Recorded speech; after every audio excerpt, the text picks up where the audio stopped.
Kalau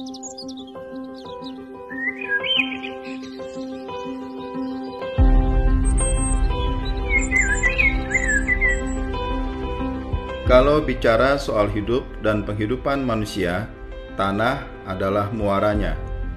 Sebagai tempat berpijak, tanah memiliki peranan penting dan menjadi fondasi utama dari semua kegiatan yang dilakukan manusia. Dalam sistem hukum pertanahan kita, bahkan tanah dianggap bagian dari kepentingan umum yang mempunyai fungsi sosial dan punya peran penting dalam pembangunan. Karena tanah adalah sumber makanan dan sumber penghidupan manusia, merebut tanah berarti merebut makanan. Itu artinya juga merebut sumber penghidupan manusia. Sudah hampir 2 tahun saya berkeliling Indonesia, mencari tahu permasalahan mengenai tanah dan hidup masyarakat kita.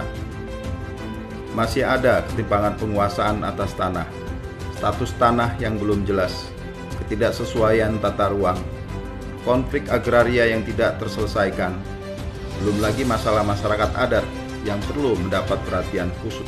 Semua ini membutuhkan kolaborasi dan kerjasama guna mengatasinya, agar tidak menjadi beban di masa yang akan datang. Untuk itulah, kami melalui gugus tugas reforma agraria terus berupaya mendorong penyelesaian permasalahan agraria dan tata ruang melalui kolaborasi dan integrasi antar kementerian lembaga, dunia usaha, dan pemangku kepentingan lainnya.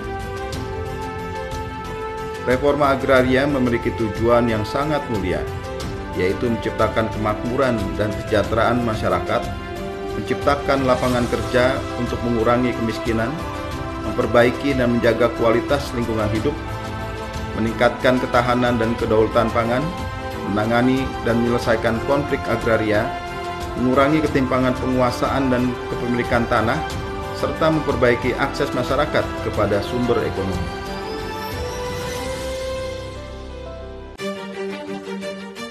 Reforma agraria juga perlu dilakukan secara kontekstual, dengan misalnya menghormati masyarakat adat yang menguasai sebuah wilayah baik di daratan maupun di wilayah perairan.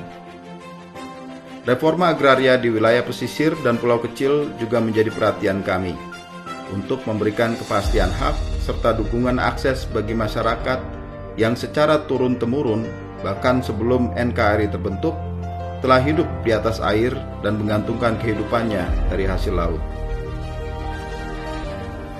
Itulah kearifan lokal yang harus kita jaga dan kita lindungi. Selain itu, wilayah perbatasan juga menjadi perhatian kita bersama.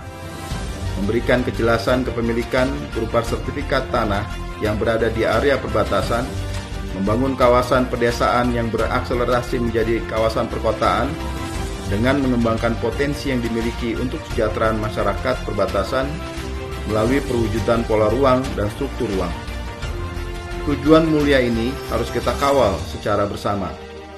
Perlu kerja keras dan dukungan dari seluruh pemangku kepentingan sehingga kehadiran negara dapat dirasakan oleh seluruh lapisan masyarakat Indonesia.